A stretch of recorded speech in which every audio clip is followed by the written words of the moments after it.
Now let's do question answers of wind of change class 9. Question 1 है कि किस तरीके से विंड ऑफ चेंज जो चैप्टर का टाइटल है वो पूरे ही चैप्टर को अपनी ओर आकर्षित करता है। ये कैसे स्टैंड करता है कि जो चैप्टर का नेम है विंड ऑफ चेंज एकदम सही है। तो जो फ्रेज है विंड ऑफ चेंज ये रिफ्लेक्ट करता है ट्रेडिशनल हैंडमेड पंखास जो हमारे अब मॉडर्न इलेक्ट्रिक पंखास की ओर शिफ्ट हो चुके हैं। ये दिखाता है कि किस तरीके से जो सोसाइटी है वो मूव कर गई है, आगे बढ़ गई है और न्यू इन्वेंशंस जो है वो हमारी डेली लाइफ में किस तरीके से काम आने लगे। अब हैंडमेड फैंस जो हैं पहले ज़माने में तो बहुत ज़्यादा वैल्यू करते थे, हमारे कल्चर को दिखाते थे और अब उनकी जो इम्पोर्टेंस है वो कहीं खोती जा रही है। क्यों? क्योंकि दे कुड सर्व ओनली 1 और 2 पीपल। अब जो हैंड फैन होते हैं वो सिर्फ 1 या 2 लोगों के ही काम आते हैं, क्योंकि आसपास बैठे हो तो या पंखा कर सकते हो, दूसरे को अदरवाइज नहीं कर सकते, ठीक है। बट जो टाइम टू टाइम है लोगों को और बहुत ज़्यादा उसमें क्या लगता है, एफर्ट्स लगते हैं, हाथ से घुमाना पड़ता है, सब करना पड़ता है, ठीक है। लेकिन वहीं दूसरी तरफ देखें जो इलेक्ट्रिक फैंस है वो एक बार बहुत ज़्यादा लोगों के बीच में पॉपुलर हो गए हैं। क्यों? क्योंकि उसको एक ही चीज़ से, एक ही बटन से आप ऑपरेट कर सकते हैं और एक टाइम पे वो कई लोगों को एक जैसी हवा भी दे सकता है। और इसकी जो स्पीड है वो एयर मतलब विंड से मैच करती है, प्रोड्यूस करती है हवा। हैंड फैन और नॉर्मल इलेक्ट्रिक फैन की जो काम है वो क्या करना है, हवा देना ही काम है, चाहे वो हैंड फैन हो या इलेक्ट्रिक फैन हो, जो कि सिंबलाइज करता है विंड्स ऑफ चेंज को, ठीक है। किस तरीके से जो हवा करने का तरीका है वो कैसे बदलता जा रहा है। और विंड ऑफ चेंज कैप्चर करता है पूरे चैप्टर के एसेंस को। क्यों? क्योंकि ये दिखाता है कि किस तरीके से जो प्रोग्रेस है और जो टेक्नोलॉजी है उसने पुराने तरीके को नए तरीके से बदल दिया है और ये हमारी लाइफस्टाइल को बहुत ज़्यादा कंफर्टेबल बनाता है, अच्छा बनाता है। ये हाईलाइट करता है ब्रॉडर आइडियाज़ को कि किस तरीके से जो बदलाव है हमारे नेचर में, हमारे इन्वेंशंस में, हमारे इनोवेशंस में, और ये हमारे ट्रेडिशन को क्या करता है, रीशेप करता है और उसको मॉडर्न करने में भी मदद करता है, ठीक है। So this is how the wind of change essence है पूरे चैप्टर का। क्वेश्चन 2 है कि सपोर्ट करो इस स्टेटमेंट को किसी भी 2 रेलिवेंट एग्जांपल्स के साथ। स्टेटमेंट है कि जो पंखे का डिजाइन और स्ट्रक्चर है वो दर्शाता है किसी भी रिलीजन का कल्चर और उनका रहने सहने का तरीका, ठीक है। तो इसका आंसर यहाँ पे देखो, जो राजस्थान का एप्लीक एंड जरूदरी फैन है जो कि बनता है गोल्ड के थ्रेड और ऑर्नामेंट नीडल वर्क से, और बंगाल का 16 पंखा बनता है स्पोंजी 16 प्लांट एंड जो कि बहुत ज़्यादा डेलिकेट होता है और हाउस होल्ड्स में उसकी बहुत ज़्यादा मान्यता रहती है।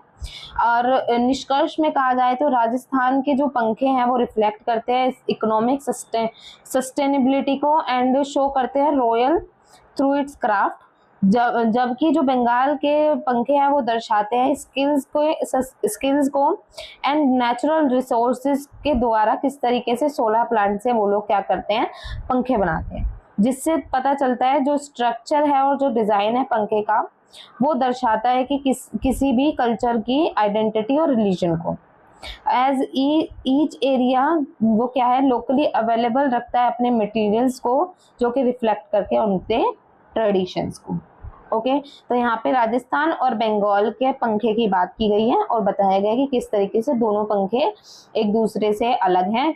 राजस्थान का पंखा दिखाता है रॉयल्टी को, तो वहीं बंगाल का पंखा दिखाता है नॉर्मल ट्रेडिशन को, ठीक है। नेक्स्ट क्वेश्चन 3 है कि इस चैप्टर में मेंशन किया गया है जो पंखे हैं, हाथ से बनने वाले जो पंखे हैं वो धीरे धीरे इंडिया में विलुप्त होते जा रहे हैं, बनने बंद होते जा रहे हैं, इनके जो पॉपुलैरिटी है वो कम हो रही है। तो बताओ कि किस तरीके से आप इसको अपने ट्रेडिशन को और अपनी क्राफ्टमैनशिप को अपने कल्चर के साथ जोड़ के रख सकते हो और क्या क्या आपको करना चाहिए ताकि आप उन लोगों की हेल्प कर सको जो कि इन पंखों को बनाते हैं। ठीक है, तो आंसर है बैलेंस करना है ट्रेडिशनल क्राफ्टमैनशिप को विद इनोवेटिव डिजाइंस, ठीक है। एंड पंखा जो है वो रेलेवेंट टू मॉडर्न टाइम्स के हिसाब से बदलते रहते हैं। जैसे कि हाथ वाले पंखे से हम किस में आ गए, इलेक्ट्रिक पंखे में आ गए हैं, ठीक है। तो ट्रेडिशनल जो है वो टेक्निक के हिसाब से चेंज होता रहता है, हमारे कल्चर को दर्शाता है। इनोवेटिव डिजाइन जो है पंखे में अट्रैक्टिव होते जा रहे हैं और आजकल के जो बायर्स हैं वो ऐसे ही पंखों को खरीदते हैं। तो ये बैलेंस हमें सस्टेन करना चाहिए, craft and present it from disappearing. तो हमें क्या करना चाहिए, जो क्राफ्टमैनशिप है उनके जो पंखे हैं उनको हमें प्रमोट करना चाहिए और उनको भी हमें खरीदना चाहिए आज के समय में, ठीक है। तो this is how we can balance the disappearing pankhas in the world. Okay, अब क्वेश्चन 4 है, इसमें बताओ कि कैसे जो पंखा मेकिंग वर्कशॉप है कंट्रीब्यूट करती है हमारे ट्रेडिशनल क्राफ्ट को बचाए रखने के लिए। तो पंखा मेकिंग वर्कशॉप हेल्प करती है न्यू आर्टिस्ट को और उनकी अवेयरनेस को बढ़ाती है, उनके क्राफ्ट को दर्शाती है और लोगों में इंटरेस्ट जगाती है, ठीक है। और ये इंश्योर करती है कि हमारी जो ट्रेडिशनल स्किल्स हैं वो फ्यूचर में भी हमारी जनरेशन टू जनरेशन आगे बढ़ती रहे। अब जो क्वेश्चन 5 है, अब जो राइटर है उन्होंने मेंशन किया है कि हमें जो पंखा है उनको सेलिब्रेट करना चाहिए। तो ये कैसे आर्टिस्ट को और क्राफ्ट को अप्रिशिएट करने में हेल्प करता है। तो सेलिब्रेट करना पंखे को इंक्रीज करता है, क्राफ्ट एंड उनके कल्चरल वैल्यू को दर्शाता है, ठीक है। और मदद करते हैं उनको गेन करने में रिकग्निशन कि लोग उनको पहचाने, इम्प्रूव सेल्स हुई उनकी, एंड सिक्योर करता है सस्टेनेबल लाइवलीहुड कि वो अच्छे से अपनी लाइफ को जी सकें, अपनी दिनचर्या को और अच्छा बेहतर बना सकें। अब क्वेश्चन नंबर 6 है कि कैसे जो हम लोग हैं पंखे को अपने घर में डेकोरेट करने से रोक कर रहे हैं, रिस्ट्रिक्ट कर रहे हैं, नहीं कर रहे। पंखों को कोई भी सजावट करके नहीं रखता है ट्रेडिशनल इंडिया में। तो वो किस तरीके से पंखों की जो बदलती संस्कृति है उसको दर्शा रहा है, ठीक है। तो आंसर है कि हमारे पंखों को डेकोरेट करने से रिस्ट्रिक्ट करना मॉडर्न टेक्नोलॉजी जो है उसको रिप्लेस करती जा रही है। उसका जो यूज़ है मॉडर्न टेक्नोलॉजी का हम बहुत ज़्यादा कर रहे हैं। However they can continue to survive as cultural and artistic heritage rather than everybody utility items. Okay, अब आया है हमारा कि पैरा पढ़ के हमें क्या करना है, क्वेश्चन आंसर्स बनाने हैं। अब हम पैरा को समझते हैं। तो जैसे जैसे समय बदलता गया वैसे वैसे पंखे भी क्या होते गए, कल्चरल गुड्स में डिस्ट्रीब्यूट होते गए, वो भी क्या बदलते गए, ठीक है। देखा जाए तो पूरे इंडिया में, पूरे वर्ल्ड में एक ही तरीके के पंखे यूज किए जाते थे, लेकिन फिर भी पंखों को क्या एग्जॉटिक और स्टाइलिश बनाने में पूरी जद्दोजहद लगी रहती थी। पूरे कम्युनिटी में जो है अक्रॉस इंडिया में एक ही जैसे पंखे हुआ करते थे, लेकिन फिर भी इंडिया में जो है डिफरेंट विलेज और टाउन्स जो है वो अपने अपने तरीके के पंखों बनाया करते थे। हर एक प्लेस का अपना एक अलग प्रकार का पंखा होता था जो उसकी वैरायटी को दिखाता था, उसके डिजाइन को दिखाता था और दिखाता था कि किस तरीके से किसी अनदर प्लेस का पंखा और अच्छे रूप में बन सकता है, ठीक है। अब यहाँ पे क्वेश्चन आंसर है हमारे ट्रू एंड फॉल्स आए हैं। अब देखो, ठीक है, जो पंखे थे वो बहुत ज्यादा फेमस हुआ करते थे अपने टाइम में। The answer is true. Traditional word है वो क्यों पंखे को दिखाने के लिए बनाया गया है, क्यों ट्रेडिशनल वर्ड को पंखे के साथ जोड़ा गया है। तो जो वर्ड है traditional has been used for pankhas, उसके साथ जोड़ा गया है क्योंकि they are in use since ancient times. जो पंखे हैं वो बहुत पुराने टाइम से चलते हुए आ रहे हैं and are connected with local culture, custom and regional craftsmanship. और ये क्या है, लोकल कल्चर से जुड़े हुए हैं, उनके कस्टम से जुड़े हुए हैं और उनके जाति से भी जुड़े हुए हैं, ठीक है।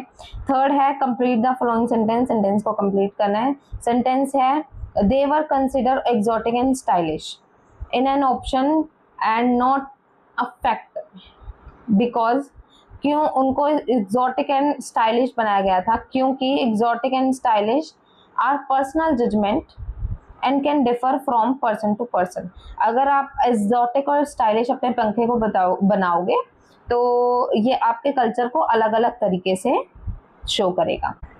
एक कॉमन चीज़ बताओ पंखे की जो अक्रॉस इंडिया में यूज होते थे। जो पंखे की कॉमनली यूज्ड इंडिया में होते थे, क्योंकि जो पंखे थे वो बहुत ज़्यादा सिंपल टूल थे अपने आप को ठंडा करने के लिए, हवा देने के लिए, और वो क्या हॉट क्लाइमेटिक कंडीशन में भी बहुत ज़्यादा काम आते थे, क्योंकि वो क्या करते थे, हाँ,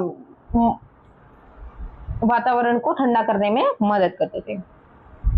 अब है select which one is two statement is correct. Reason है पंखा जो है वो इंडिजियस मटेरियल, यूनिक और रीजन को सेलिब्रेट करता है और दिखाता है उनके डिजाइन्स को। ठीक है, हर एक पंखा है दूसरे पंखे से अलग होता है, और पंखे जो हैं बहुत लोगों के साथ बनाए जाते हैं, तो इसको करेक्ट करना है हमने। ठीक है, तो ईच काइंड ऑफ पंखा could be disguised from the other. तो हर एक तरीके का पंखा दूसरे पंखे से अलग होता था। Okay, now we have second para. अब समय के अनुसार जो टेक्नोलॉजी आ गई है, नई नई क्रिएशंस हो गई हैं, तो जो ब्यूटीफुल पंखा बनाने का कल्चर था वो धीरे धीरे इंडिया के लोगों में कम होता जा रहा है। जो पंखे पहले पर्सनल यूज के लिए बनाए जाते थे, हाथों से बनाए जाते थे, अब वो पंखे कमर्शियल बिजनेस के अंदर आ गए हैं। अब वो क्या करते हैं, लोगों को लाइवलीहुड प्रदान करते हैं इंडिया में। अब इनकी जो पॉपुलैरिटी है वो बहुत ज़्यादा बढ़ गई है, पंखों की डिमांड बहुत ज़्यादा बढ़ गई है, जिसकी वजह से ये क्या है, फैक्ट्री में बनाए जा रहे हैं, और अब पंखे भी अलग अलग प्रकार के आने लग गए हैं। ठीक है, तो अब रेफर करो one negative impact of technology. एक टेक्नोलॉजी का नेगेटिव इफेक्ट जो पंखे पे पड़ा है। तो टेक्नोलॉजी का बहुत ज़्यादा एडवांस होना रिड्यूस कर रहा है हैंडमेड पंखास को, उनकी पॉपुलैरिटी को कम कर रहा है, हाथ के बने पंखों को, और वो धीरे धीरे हमारे डेली लाइफ से गायब होते जा रहे हैं हाथ के बने हुए पंखे। ठीक है, कंप्लीट करना है सेंटेंस को एप्रोप्रिएट रीजन के साथ। राइटर है उसने रेफर किया है पंखा नॉट जस्ट एन ऑब्जेक्ट, एक ऑब्जेक्ट के रूप में नहीं बट एक कल्चर के रूप में। क्यों दिखाया, क्योंकि जो पंखे हैं वो रिफ्लेक्ट करते हैं लोगों के रिलीजन को, ट्रेडिशंस को, हिस्ट्री को, उनकी मेहनत को और उनके रहन सहन को। ठीक है, तो इसलिए जो पंखे हैं उनको कल्चर के साथ जोड़ा गया। एक लाइन को सिलेक्ट करना और निकालना है which despite how to role of pankha has change over the year, कि जो पंखे का रोल है हमारी लाइफ में बदलते टाइम में बदल गया। तो जो पंखे एक टाइम में पर्सनल यूज के लिए बनाए जाते थे, जो हैंडक्राफ्ट को शो करते थे, अब वो क्या हो गए, कमर्शियल बिजनेस में तब्दील हो गए हैं। ठीक है, now fourth question is list one of way in which increase the demand of pankhas might benefit.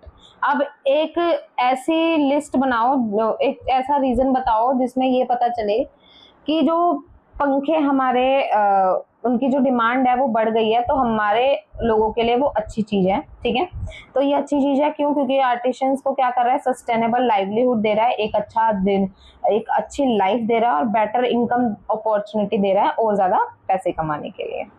ठीक है, अब इसमें करना है select the factor that has contributed to the commercialisation of pankha. एक ऐसा फैक्टर बताओ जिसकी वजह से जो पंखे हैं वो कमर्शलाइज हो गए। तो इसका आंसर है बी, इकोनॉमिक डिमांड। ठीक है, बढ़ती डिमांड के कारण जो पंखे हैं वो कमर्शलाइज हो गए। ठीक है, और बाकी वी हैव डन दीज।